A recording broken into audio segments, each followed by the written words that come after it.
একটাই আমার ছেলে, আমার আর কোনো ছেলে মেয়ে নেই যে আমার কাজ করে খাওয়াবে। ছোটবেলা বাবা হারাইছি আর এখন বাইরে হারাইছি।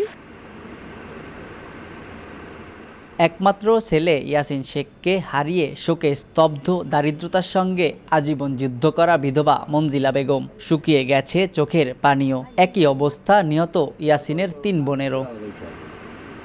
ভাঙাচোরা এক চিলতে ঘর, জীবনের প্রায় সবটুকু সময় এই বাড়িতেই কাটিয়েছে 17 বছর বয়সী ইয়াসিন শেখ। ঈদেও এসেছিলেন প্রিয় জন্মস্থানে। বন্ধুদের কথা দিয়েছিল শিগগিরই আবারও আসবেন দেখা করতে। কথা রেখেছেন ইয়াসিন, ফিরে এসেছেন নিজ গ্রামে। তবে জীবিত নয়, বুলেটে ক্ষতবিক্ষত প্রাণহীন শরীর নিয়ে।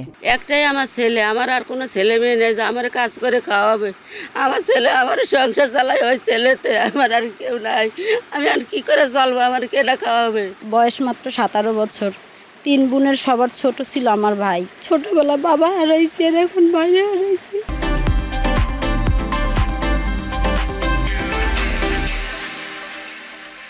গত 21 জুলাই গ্যাস ডেলিভারি দিতে বের হয়ে রাজধানীর যাত্রাবাড়িতে গুলিবিদ্ধ হন ইয়াসিন। পেটে গুলি লেগে পেছন থেকে বের হয়ে যায় তার। মুগদা মেডিকেল কলেজ হাসপাতালে লাইফ সাপোর্টে 5 দিন চিকিৎসাধীন থাকার পর বৃহস্পতিবার মৃত্যুর কোলে ঢলে পড়ে সে।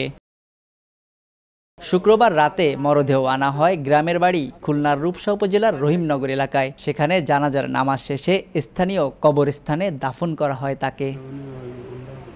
এদিকে অসহায় পরিবারটির মরদেহ আনতে হয়েছে স্থানীয় মানুষের চাঁদার টাকায়। তাই পরিবারটির পাশে বিত্তবানদের এগিয়ে আসার আহ্বান এলাকাবাসীর। গ্রামের ছেলেপেলে নিয়ে এইখান থেকে মোটামুটি কিছু টাকা পয়সা উঠায় ওদের কাছে হ্যান্ডওভার করি।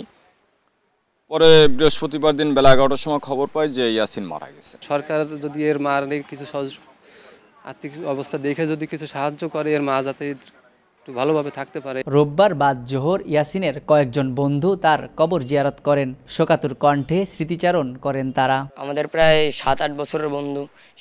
সে মাঝে ঢাকায় গেছিল, আবার আইছিল এই কুরবানিতে, আবার সে গেছিল। আল্লাহ তাকে যিনি জান্নাতবাসী করে, তাকে শহীদে মৃত্যু দিক। আর দোয়া করলাম কবরবাসীর সবাইকেই জান্নাত দান করুক। আল্লাহর কাছে এই একটাই ফরিয়াদ, সে আল্লাহর কাছে একটাই আশা সবার কবর জিয়ারত করে জান্নাতবাসী সবাইকে করে। এতিম ইয়াসিন কাজের সন্ধানে 2 বছর আগে ঢাকায় যায়। যাত্রাবাড়ি এলাকায় একটি গ্যাসের দোকানে কাজ করত সে। তানজিম আহমেদ, সময় সংবাদ, খুলনা।